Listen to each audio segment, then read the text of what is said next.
Assalamualaikum warahmatullahi wabarakatuh. Bismillahirrahmanirrahim. Alhamdulillahi rabbil alamin. Wassalatu wassalamu ala asyrafil anbiya'i wal mursalin Sayyidina wa maulana Muhammadin wa ala alihi wa sahbihi ajma'in. Amma ba'd. Puji syukur kita haturkan kepada Allah Subhanahu wa taala.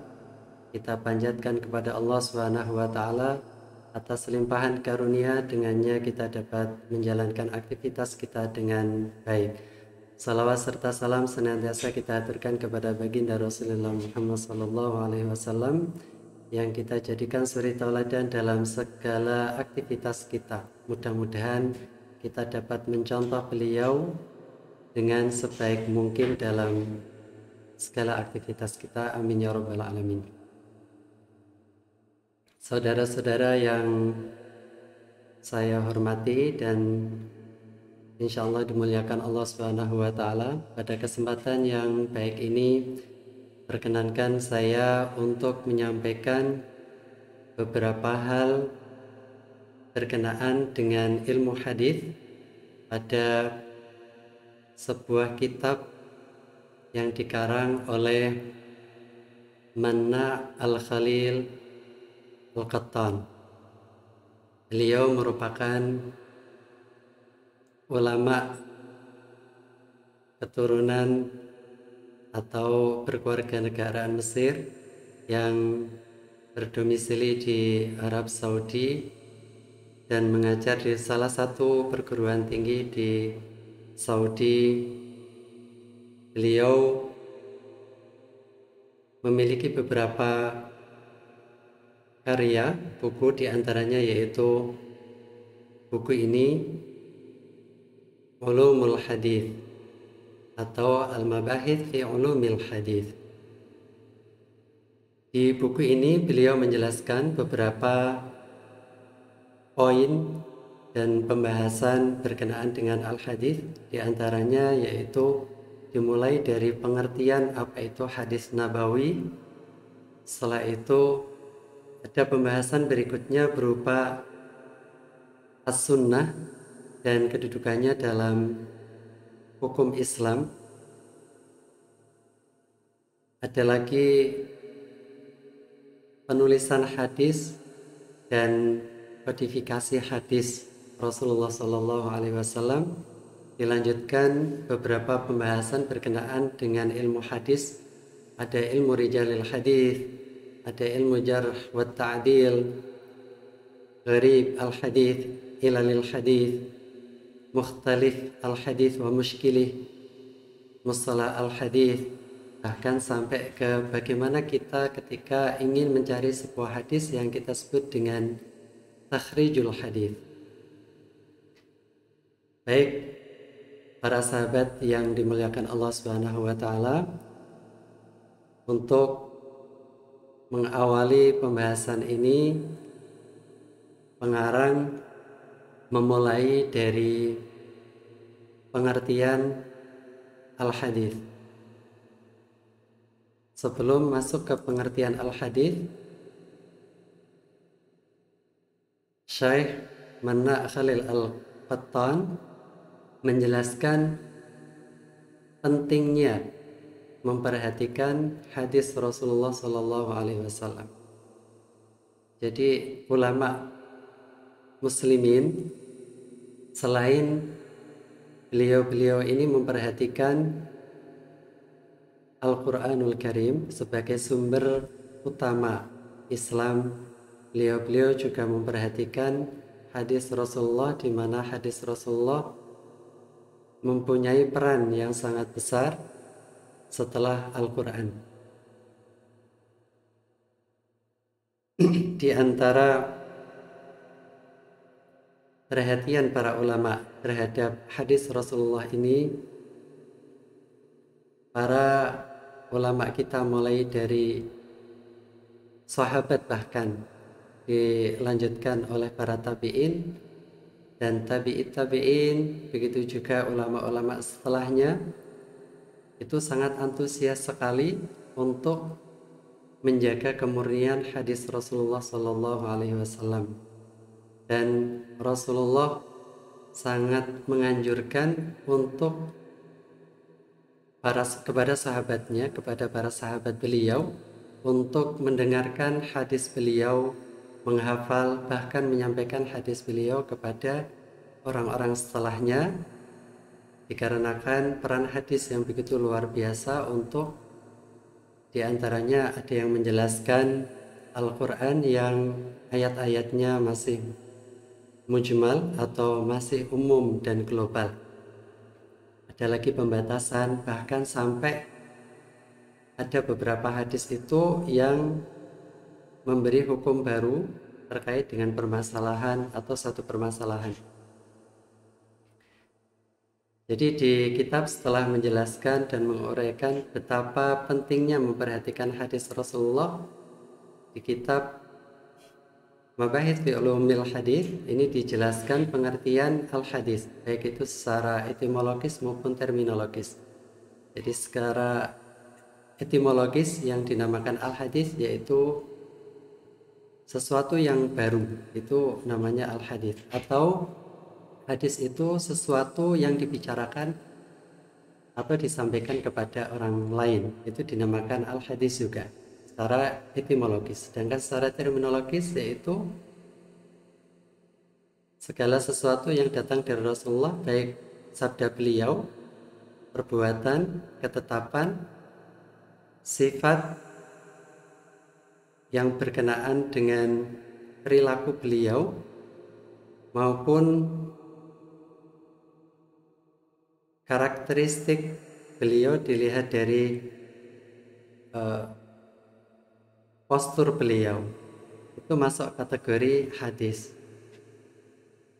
baik itu sebelum beliau diutus maupun setelahnya. Istilah ini berlaku atau pada ulama hadis, sedangkan ulama usul fiqh yang dinamakan al-hadis yaitu sabda Rasulullah, pekerjaan, ketetapan, atau sifat Rasulullah setelah beliau diutus oleh Allah Subhanahu wa taala. Dari kedua istilah ini jadi ada perbedaan yang mendasar, yaitu para ulama hadis tidak membedakan sabda, pekerjaan maupun ketetapan, bahkan sifat Rasulullah yang berupa budi pekerti atau postur tubuh beliau itu setelah maupun sebelum beliau diutus. Berbeda dengan ulama usul fiqh, di mana mereka memandang hal-hal tersebut itu setelah Rasulullah diutus. Ada beberapa contoh di antara sabda beliau, yaitu sebuah hadis yang diriwayatkan oleh Sayyidina Umar, innamal a'malu binniyat wa innamal likulli imri'in ma nawa. Di antara contoh pekerjaan yang dilakukan oleh Rasulullah yaitu cara beliau berwudu, cara sholat, menunaikan ibadah haji, dan lain sebagainya. Di antara ketetapan beliau, di antara contohnya yaitu ketika ini kharaja rajulan fi safarin hadarat as-shalah wa laysa ma'ahu mama. Jadi ada dua sahabat yang bepergian, setelah itu datang waktu salat akan tetapi tidak ada air. Lantas keduanya itu bertayamum. Ketika setelah salat selesai itu mereka berdua menemukan air. Lantas salah satu dari mereka itu wudhu kemudian mengulangi salat, dan yang satunya lagi itu tidak melakukan apa yang dilakukan sahabat satunya. Setelah itu mereka berdua datang ke Rasulullah dan bertanya kepada Rasulullah akan apa yang telah mereka kerjakan. Lantas Rasulullah menetapkan bahwasanya orang yang melakukan wudhu tersebut mendapatkan 2 pahala, dan yang satunya mendapatkan 2 pahala 2 kali untuk yang pertama tadi, untuk yang satunya lagi tadi dibenarkan, jadi sah untuk sholatnya tanpa harus mengulang sholat tersebut dan mendapatkan pahala 1. Itu diantara contoh takrir atau ketetapan Rasulullah.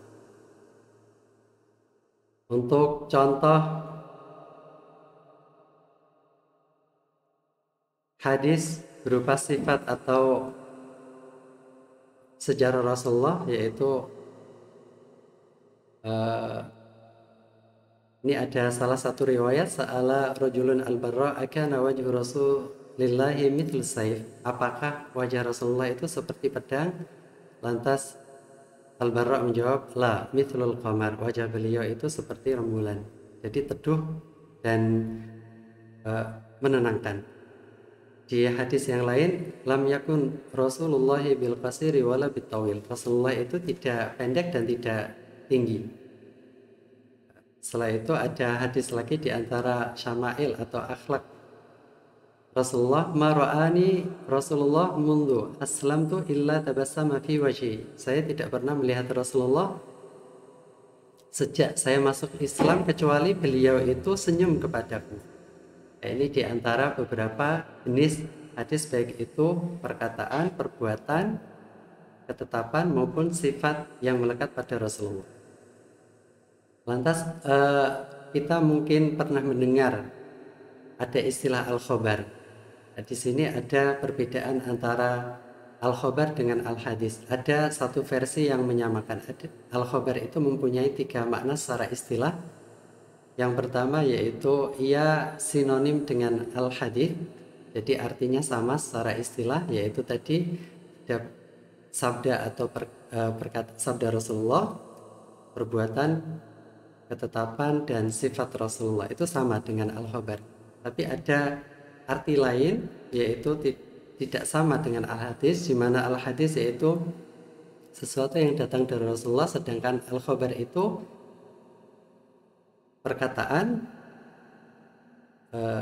perbuatan, ketetapan, atau sifat dari sahabat maupun tabi'in. Itu namanya al-khobar.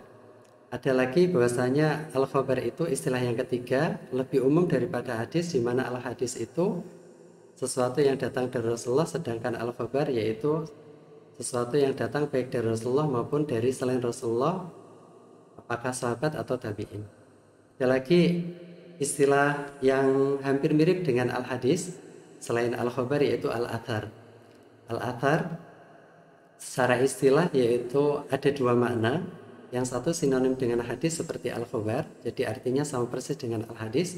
Yang kedua yaitu berbeda dengan arti hadis, di mana kalau al-hadis tadi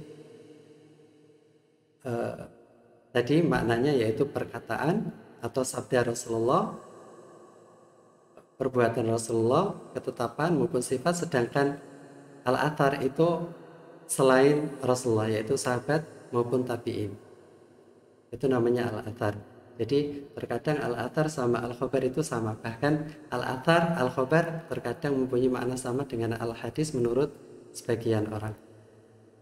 Lantas di buku itu dijelaskan ada al-hadis al-qudsi. Perbedaannya al-hadis al-qudsi dengan al-hadis, atau kalau untuk membedakan itu biasanya al-hadis an-nabawi. Jadi al-hadis al-qudsi yaitu hadis yang diriwayatkan oleh Rasulullah dari Allah Subhanahu wa taala. Dalam periwayatannya ada 2 redaksi. Yang pertama, Rasulullah bersabda, beliau meriwayatkan dari Allah Subhanahu wa taala. Dalam bahasa Arabnya, qala Rasulullah sallallahu alaihi wasallam fima yarwihi an rabbih azza wajalla. Itu redaksi yang pertama. Yang kedua, redaksinya qala Rasulullah qala Allah taala au yaqulullahu taala. Rasulullah bersabda, Allah berfirman, kadang menggunakan kata qala atau yaqul. Ada perbedaan antara hadis dengan Al-Quran, di mana keduanya itu sama-sama wahyu, akan tetapi ada perbedaannya. Begitu juga al-hadis al-qudsi dengan Al-Quran, di mana Al-Quran itu secara lafadz maupun maknanya dari Allah Subhanahu wa taala, sedangkan al-hadis al-qudsi itu maknanya dari Allah dan lafadznya dari Rasulullah. Rasulullah meriwayatkan secara makna lafadznya dari Rasulullah sendiri, di mana hadis tersebut dari Allah Subhanahu wa taala. Itu perbedaan pertama antara Al-Quran dengan Al-Hadits Al-Qudsiyah. Yang kedua perbedaannya yaitu Al-Quran yuta'abbad bitilawati. Al-Quran itu dengan membacanya itu bernilai ibadah, sedangkan Al-Qudsi hanya sekedar membaca tanpa diiringi niat untuk ibadah, ia tidak mendapatkan pahala. Perbedaan ketiga, wal Quran yushtaratu fi subutihi tawatur. Jadi Al-Quran dalam periwayatannya itu harus ada tawatur, di mana tawatur itu diriwayatkan oleh golongan ke golongan berikutnya ke berikutnya terus sampai akhir riwayat. Itu tidak mungkin golongan itu melakukan kebohongan. Sedangkan al-hadits al-qudsi itu dalam periwayatannya tidak harus sampai derajat tawatur.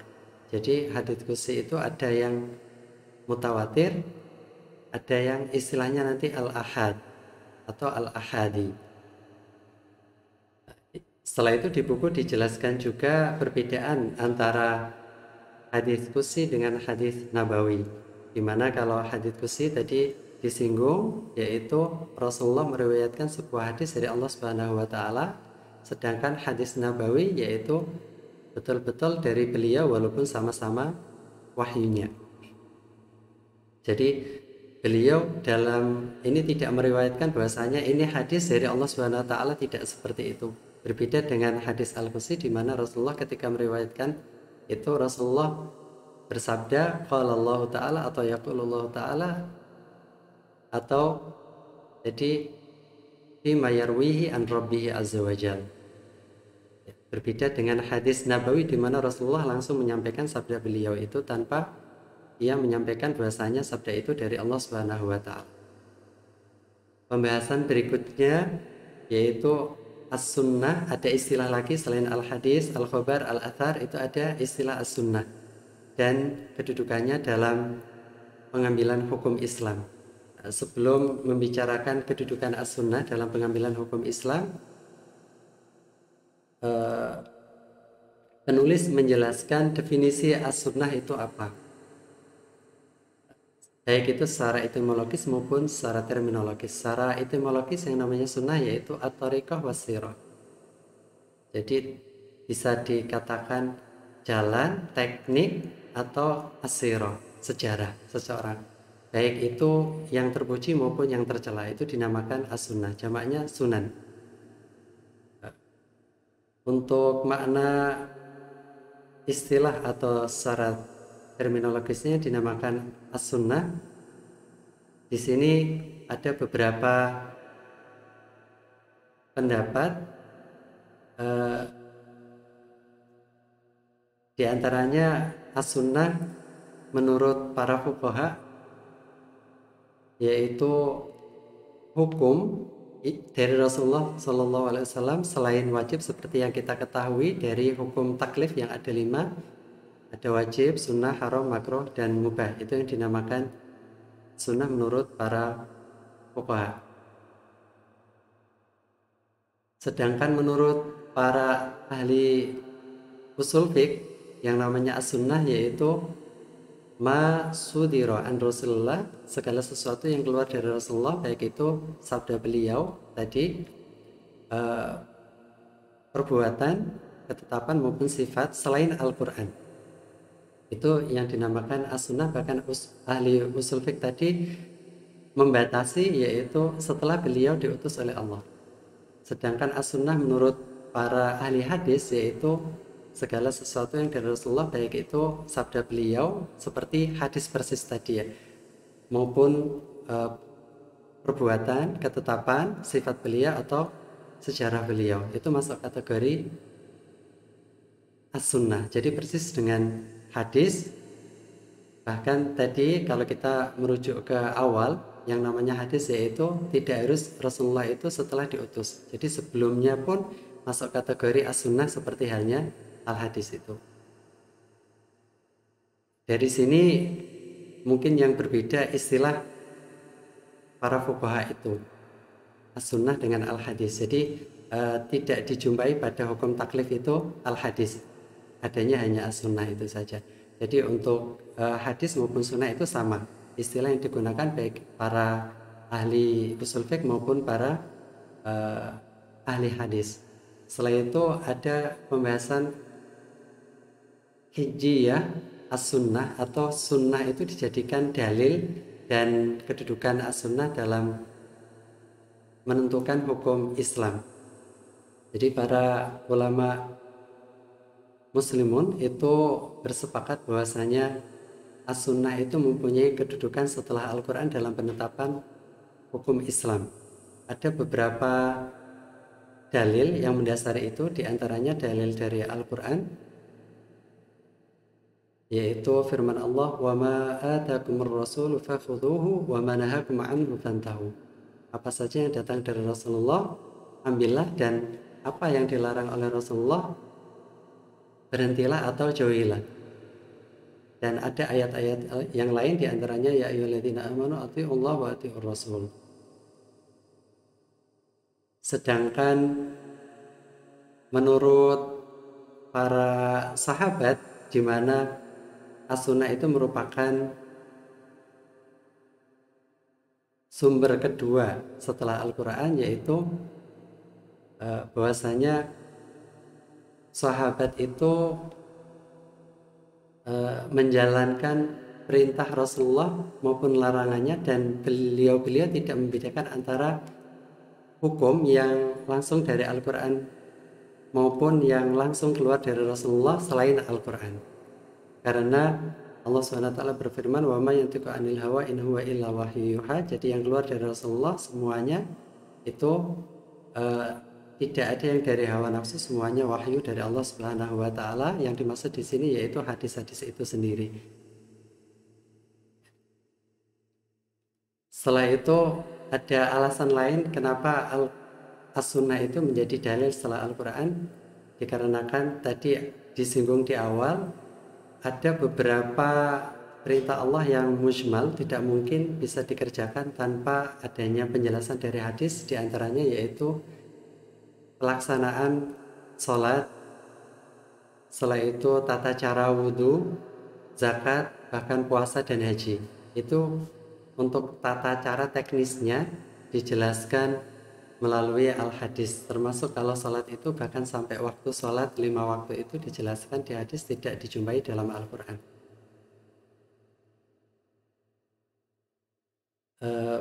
Baik, untuk berikutnya ada pembahasan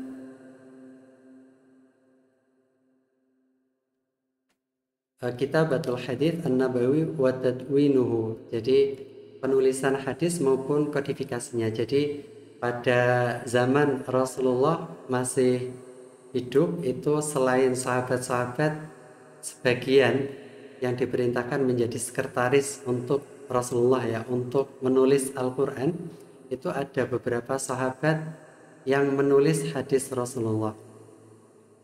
Walaupun di awal itu tidak diperbolehkan supaya tidak tercampur Al-Quran itu dengan perkataan yang lain, termasuk sabda beliau Rasulullah SAW. Tapi di akhir di penghujung di akhir beliau ketika masih hidup itu, Rasulullah membolehkan untuk menulis hadis-hadis beliau. Jadi ada beberapa sahabat yang menulis hadis beliau, selain ada sahabat-sahabat yang menjadi sekretaris Rasulullah untuk menulis Al-Quran itu sendiri. Bahkan sekretarisnya itu di buku-buku sejarah, termasuk di buku ini dijelaskan itu sampai 40 sahabat.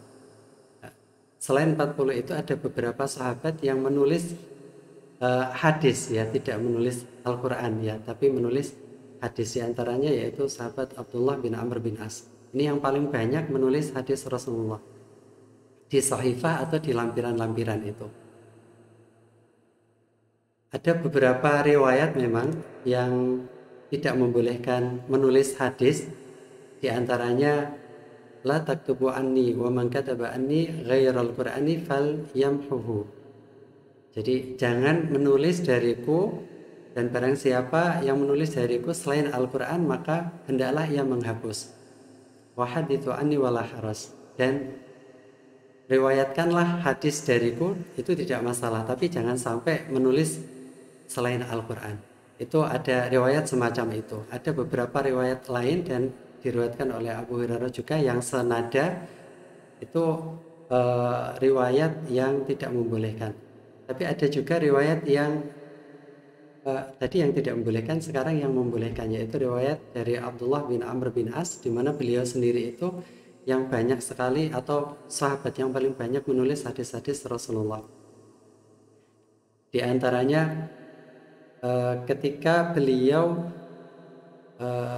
menulis hadis Rasulullah, tapi orang-orang Quraisy itu taktubu kulla syai' sami'tahu min Rasulullah, apakah engkau wahai Abdullah bin Umar menulis dari Rasulullah, padahal Rasulullah itu manusia biasa, yatakalam fil ghadab war ridha.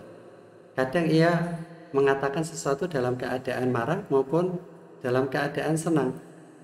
Setelah itu Abdullah bin Amr bin As itu tadi terus tidak nulis lagi, terus menceritakan kepada Rasulullah. Rasulullah terus uktub fawalladzi nafsi biyadihi ma kharaja minhu illa haq. Jadi tulislah demi zat di mana jiwaku ini dalam genggamannya tidaklah keluar dariku kecuali sesuatu yang benar, maka tulislah. Jadi ada perintah atau membolehkan untuk menulis hadis Rasulullah selain Al-Quran itu.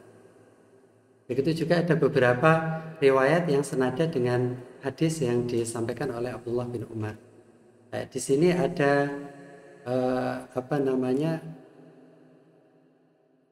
mengkompromikan antara kedua pendapat tersebut, atau beberapa hadis tadi yang sekiranya itu bertentangan tapi pada hakikatnya tidak.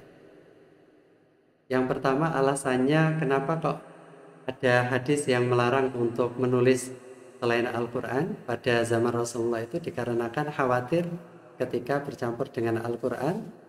Terus yang kedua ada alasan jadi tidak diperbolehkan menulis Al-Quran dalam satu lembar yang sama dengan hadis, itu tidak boleh supaya tidak tercampur lagi. Yang ketiga yaitu larangan menulis hadis bagi orang yang kuat hafalannya, supaya ia tidak mengandalkan tulisannya itu.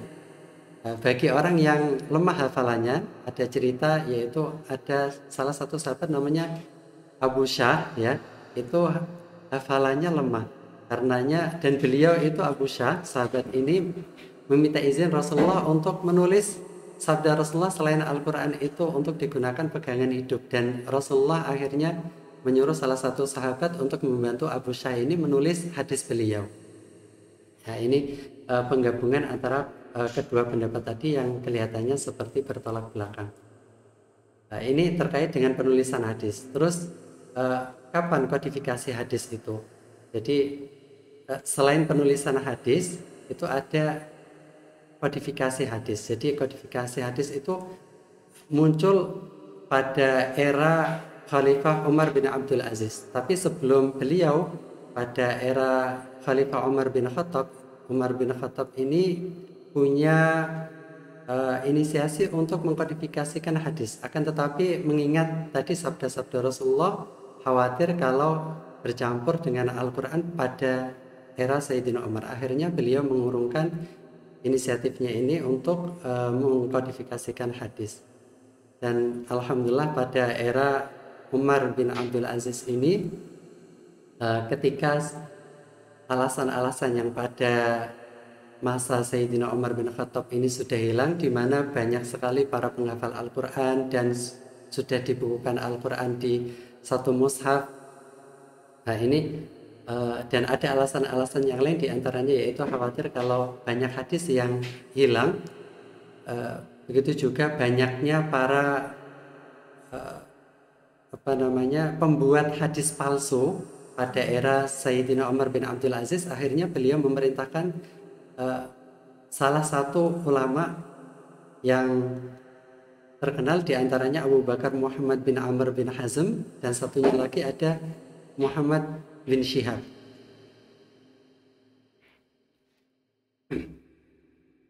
Bahkan Muhammad bin Syihab ini ia dijuluki penolong hadis itu. Jadi Muhammad bin Syihab Az-Zuhri tepatnya ya, atau lengkapnya itu laula Zuhri laudha'a katsirun minas sunnah. Kalaulah tidak ada Imam Muhammad bin Syihab Az-Zuhri, niscaya banyak sekali hadis atau sunnah Rasulullah yang hilang. Jadi berkat beliau pertama kali kodifikasi hadis ini dimulai. Setelah itu banyak sekali ulama setelah beliau membukukan hadis, diantaranya bahkan sampai ke Imam Bukhari di Jami' Sahih beliau, Imam Muslim, dan seterusnya. Terus ada beberapa teknis atau metode pembukuan dan pengkodifikasian hadis. Di antaranya ada istilah al-musnad, jamaknya al-masanid, di mana al-musnad itu cara pengkodifikasiannya atau pembukuan hadisnya itu dengan cara hadis-hadis, membukukan hadis-hadis yang diriwayatkan oleh sahabat tertentu. Jadi misalnya Abu Hurairah dulu, misalnya yang paling banyak, seperti yang dilakukan oleh Imam Ahmad bin Hanbal dalam musnad beliau. Itu hadis-hadis semua yang diriwayatkan oleh Imam Bukhari, ia kodifikasikan. Setelah itu Abdullah bin Amr bin As, Sayyidah Aisyah, dan seterusnya seperti itu. Jadi hadis-hadis itu dibukukan sesuai dengan sahabat-sahabat itu. Itu dinamakan musnad. Nah, di antara musnad-musnad itu ada musnad Abi Dawud, Sulaiman bin Dawud atau Yalisi, wafat tahun 204. Terus musnad Abi Bakar Abdullah bin Zubair al-Humaidi, musnad Imam Ahmad bin Hanbal, musnad Abi Bakar Ahmad bin Amr, dan banyak lagi musnad-musnad yang lain. Ada lagi namanya itu al-ma'ajim, jamak dari al-mu'jam. Di antaranya mu'jam ini al-mu'jam al-kabir, karangan Imam At-Tabarani, di mana mu'jam ini hampir sama dengan musnad. Cara pembukuannya yaitu hadis-hadis itu dibukukan sesuai dengan nama-nama sahabat atau gurunya sang pembuku itu. Misalnya gurunya Imam At-Tabarani, ia dapat hadis apa saja, nanti diverifikasikan, dikumpulkan sesuai dengan gurunya itu, atau negara para perawi semacam itu. Setelah itu diurutkan sesuai mu'jam. Di antara mu'jam itu ada mu'jam al-kabir, ada al-mu'jam al-awsat karya At-Tabarani juga, dan al-mu'jam as-saghir. Ada lagi mu'jam al-buldan punya Abi Ya'la Ahmad bin Ali al-Musili.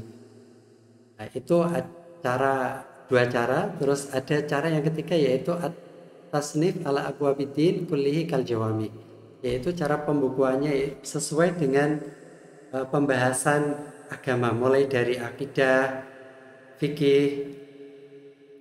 Setelah itu ada akhlak, diantaranya yaitu al-jawami itu, atau jamak dari al-jami, ada al-jami as-sahih karya Imam al-Bukhari itu.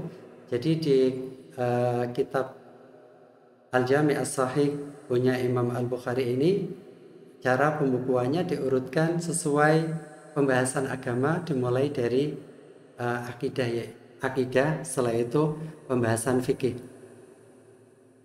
dimulai dari tepatnya yaitu kitab Bad'il Wahyi. Ada 97 kitab ya. Yang pertama yaitu kitab Bad'ul Wahyi atau permulaan wahyu. Setelah itu begitu juga Imam Muslim ya, tepatnya Imam Abul Husain Muslim bin Al-Hajjaj Al-Qushairi An-Naisaburi, namanya juga Al-Jami As-Sahih juga. Kalau tadi Imam Bukhari itu sampai kitabnya 97 kitab dalam satu buku Al-Jami' As-Sahih juga. Kalau Imam Muslim ini ada 54 kitab.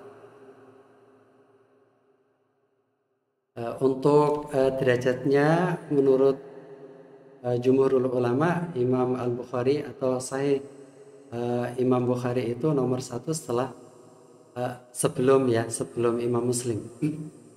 Berikutnya ada Al-Jami' As-Sahih karya Imam At-Tirmidzi. Tapi terkadang Al-Jami' As-Sahih ini atau disebut dengan Sunan At-Tirmidzi. Tapi untuk bukunya sendiri itu Al-Jami' As-Sahih juga. Itu cara pembukuan. Yang ketiga ada cara berikutnya, yaitu diurutkan sesuai dengan bab fikih. Biasanya dinamakan dengan as-sunan itu. Jadi tidak mencakup akidah, ya, khusus fikih. Di antara as-sunan ini Sunan Abi Dawud, Sunan An-Nasai, Ibnu Majah, ada Sunan Imam Asy-Syafi'i, Ad-Darimi, Ad-Daruqutni, Al-Baihaqi. Ya, jadi banyak sekali sunan-sunan ini diurutkan sesuai dengan bab fikih. Jadi tidak sesuai nama-nama sahabat dulu, tidak seperti yang dilakukan pada musnad atau mu'jam. Berikutnya ada cara musannafat, jamak dari al-musannaf, yaitu kitab yang diurutkan sesuai bab fikih tapi mencakup ada hadis marfu, ada hadis mauquf, ada maqtu'. Marfu itu yang sampai ke Rasulullah, kalau mauquf itu sampai hanya sahabat, maqtu itu hanya sampai tabi'in. Jadi di musannafat itu mau ada yang marfu, ada yang mauquf, ada yang maqtu. Ya. Jadi tidak semuanya bisa dikatakan sahih semacam itu. Tidak semuanya dari Rasulullah. Setelah itu ada lagi, di musannafat ini ada beberapa musannafat, diantaranya ada Al-Musannaf karya Abu Bakar Abdul Razzaq, karya Abu Bakar Abdullah bin Muhammad bin Abi Syaibah Al-Kufi, dan seterusnya. Yang sama dengan Al-Musannaf yaitu Al-Muwatta'at, diantaranya yang terkenal yaitu Al-Muwatta' punya Imam Malik. Di sini tidak hanya hadis marfu yang sampai ke Rasulullah, tapi juga ada yang mauquf, ada yang maqtu', ada yang sampai hanya sahabat, ada yang hanya sampai ke tabi'in.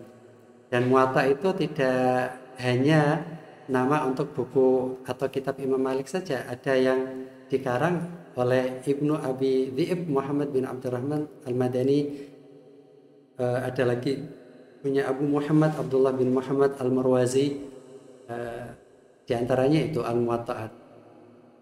Ada lagi cara pembukuan sunnah yang kelima, yaitu persis seperti halnya kitab Al-Jami' As-Sahih karya Imam Al-Bukhari dan Imam Muslim. Begitu juga At-Tirmidzi tadi, yaitu ia mengikuti cara yang diikuti oleh Imam Bukhari dan Imam Muslim. Begitu juga Imam At-Tirmidzi, yaitu Sahih Ibnu Khuzaimah, ada Sahih Ibnu Hibban juga, terus ada Al-Mustadrak lil Hakim itu. Jadi berusaha untuk mengikuti dalam mengumpulkan atau mengkodifikasikan hadis itu, cara-caranya seperti dengan Imam-Imam Al-Bukhari, Al-Muslim tadi. Berikutnya yaitu ada Al-Mu'allafat Al-Mawdu'iyah. Jadi ada buku-buku hadis tematik, diantaranya ada Kutubut Targhib wa Tarhib. Jadi untuk memotivasi orang Islam melakukan kebaikan dan menakut-nakuti orang Islam untuk melakukan hal yang dilarang oleh agama itu, namanya At-Targhib wa Tarhib, khusus untuk hadis-hadis itu. Seperti hadis birrul walidain itu, dan ketika durhaka atau uququl walidain itu seperti apa, di hadis-hadis itu dibukukan dalam sebuah buku tersendiri. Selain At-Targhib wa Tarhib, ada Kutubuz Zuhud wal Fadail wal Adab wal Akhlaq, membicarakan tentang zuhud atau etika dan budi pekerti. karakter itu. Di antaranya ada kitab Zuhud lil Imam Ahmad bin Hambal, jadi khusus hadis-hadis berkenaan tentang zuhud. Begitu juga Abdullah bin Mubarak. Ada kitab Akhlakun Nabi karya Syekh Muhammad bin Abdullah bin Muhammad Al-Asbihani. Mungkin yang sangat terkenal yaitu kitab Riyadhus Shalihin min kalami Sayyidil Mursalin, itu juga tematik karya Abu Zakaria Yahya bin Syarafun Nawawi atau Syarafuddin An-Nawawi. Berikutnya ada buku atau hadis ya yang hanya membicarakan hukum-hukum, mungkin lebih tepatnya hukum fikih ini ya. Di antaranya ada Umdatul Ahkam an Sayyidil Anam, ada Al-Imam fi Hadithil Ahkam. Yang paling terkenal mungkin sering kita dengar yaitu Bulughul Maram min Adillatil Ahkam. Itu khusus untuk masalah-masalah fikhiyah. Jadi masuk kategori tematik, tapi tadi ada pembahasan di awal itu yang diurutkan sesuai dengan fikih yaitu kitab sunan. Berbeda dengan kitab ini, kalau Bulughul Maram itu ia mengambil dari buku-buku atau masdar aslinya, sumber aslinya dari Imam Bukhari, dari Imam Muslim, termasuk sunan-sunan itu. Ya. Berikutnya ada Al-Majami, jamak dari majma itu. Jadi cara pembukuannya, ia membukukan beberapa buku hadis yang sudah terdahulu dibukukan dalam sebuah buku. Ini dinamakan Al-Majami. Jamak dari Al-Jami itu sendiri. Di antara buku Al-Majami ini Jami'ul Usul min Ahadits Rasul. Ini menggabungkan 6 buku atau kita sebut dengan Kutubus Sittah itu. Ada Sahih Bukhari, Sahih Muslim, Sunan Abu Dawud, Sunan At-Tirmidzi. Tadi masuk kategori sahih juga ya Imam At-Tirmidzi, tapi kadang disebut dengan Sunan juga. An-Nasai ya, ini masuk kategori ditambah Muwatta Imam Malik. Tapi ada yang jadi untuk memasukkan Kutubus Sittah ini ada yang menggabungkan Muwatta, ada yang menggabungkan Musnad Ad-Darimi atau Sunan Ad-Darimi. Ada lagi Majma' Az-Zawaid wa Manba'ul Fawaid. Ya, ini beberapa buku ya yang masuk kategori majma'. Setelah itu ada pembukuan hadis, itu istilahnya Al-Ajza, jamak dari kata juz, yaitu buku kecil ya yang membukukan beberapa riwayat dari rawi satu, misalnya dari sahabat tertentu, itu ada. Terus ada lagi beberapa hadis yang membicarakan misalnya tentang raf'ul yadain fi shalah, hanya itu saja. Ya bisa dikatakan semestinya tematik juga, tapi ini tematiknya mungkin lebih sempit sekali, sempit, tidak seperti sebelumnya. Jadi pembahasannya sangat sedikit. Misalnya ini ada Imam Bukhari punya beberapa hadis khusus untuk raf'ul yadain fi shalah. Jadi mengangkat kedua tangan dalam salat itu seperti apa? Ada beberapa hadis dikumpulkan dalam satu buku. Ada lagi yang ke-10 yaitu dalam membukukan hadis namanya Al-Atraf. Al-Atraf itu jamak dari kata taraf. Taraf sendiri itu permulaan hadis. Jadi cara pembukuannya itu hanya membukukan hadis matanya atau isi hadis itu, tapi bagian awal saja. Itu ada semacam itu di antara buku Al-Atraf ini, Atrafus Sahihain, karya Abi Muhammad Khalaf bin Muhammad Al-Wasiti. Dan ada banyak lagi Al-Atraf ya. Ada lagi cara pembukuan hadis itu, ada hadis yang masyhur atau terkenal, tapi masyhur bukan istilah dalam ulumul hadis atau mustalah hadis. Nanti kita akan mengetahui, atau nanti kalau ada waktu, ada bagian berikutnya kita akan ketahui ada istilah yang namanya hadis masyhur. Selain mutawatir ada hadis al-aziz dan seterusnya itu. Ini ada lagi namanya hadis alal alsun atau masyhur alal alsun. Jadi ia terkenal tapi di banyak kalangan, ya bisa dikatakan semacam itu. Jadi ada ya imam-imam yang membukukan beberapa hadis yang terkenal di kalangan orang, baik itu mungkin kalangan orang awam atau kalangan orang usul fiqh atau para fuqaha bahkan atau ahli hadis semacam itu, ada hadis yang terkenal semacam itu dinamakan al-masyhur al-alsun ya.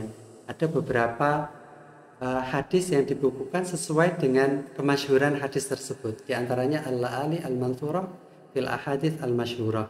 Itu karya Ibnu Hajar al-Asqalani dan seterusnya. Ada beberapa hadis yang setipe dengan itu. Berikutnya ada az-zawaid. Az-zawaid itu dijamak dari kata zaid, yaitu cara pembukuannya hadis-hadis yang belum dimuat pada satu kitab tertentu. Setelah itu ia muat di bukunya itu, dinamakan az-zaid. Di antaranya ini ada Misbahuz Zujajah fi Zawaid Ibnu Majah. Jadi ada beberapa hadis yang tidak diriwayatkan oleh Ibnu Majah tapi diriwayatkan oleh imam yang lain. Nah, ini hadis ini dibukukan sendiri. Ini karya Abi Abbas Ahmad bin Muhammad al-Busiri. Ya. Ada beberapa buku yang senada dengan buku tersebut ya. Nah, ini cara pembukuan hadis itu sendiri. Barangkali sampai di sini dulu untuk pembahasan kita pada kesempatan yang baik ini. Mudah-mudahan nanti ada kesempatan lagi untuk membahas ilmu hadis. Ini masuk kategori nanti mustalahul hadis. Tadi ada hadis mutawatir, ada hadis masyhur, ada hadis al-aziz, ada hadis dhaif, bahkan sampai maudhu atau hadis palsu dan seterusnya. Alasan-alasannya apa, kenapa kok sampai orang itu memalsukan hadis Rasulullah dan seterusnya. Mudah-mudahan nanti ada kesempatan untuk membahas ini di buku yang sama insyaallah. Amin ya rabbal alamin. Baik para sahabat yang dirahmati Allah Subhanahu wa taala, demikian yang dapat saya sampaikan berkenaan dengan pengertian hadis, kodifikasi hadis dan beberapa cara atau metode teknik yang digunakan oleh para ulama kita untuk membukukan hadis Rasulullah Shallallahu Alaihi Wasallam. Kurang lebih itu, terima kasih, mudah-mudahan ada manfaatnya. Kurang lebihnya mohon maaf. Akhirul kalam, wassalamualaikum warahmatullahi wabarakatuh.